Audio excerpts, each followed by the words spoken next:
বাবা মা বেঁচে থাকাকালীন ছেলে তার স্ত্রীকে হজে নিয়ে যাওয়া যাবে কিনা। দেখুন, বাবা মা বেঁচে আছেন, আপনি আপনার স্ত্রীকে হজে নিয়ে গেছেন, কাজটা কি ভালো করলেন না খারাপ করলেন?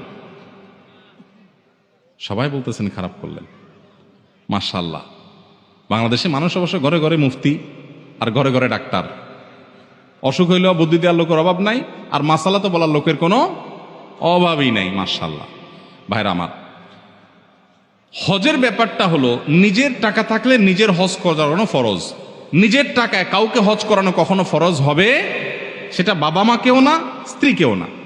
এখন যদি নফল হজ করানোর ব্যাপার আসে, প্রসঙ্গ আসে, অবশ্যই আপনাকে আল্লাহ টাকা দিয়েছেন একজনকে নফল হজ করানোর, তো আপনি কাকে প্রায়োরিটি দিবেন?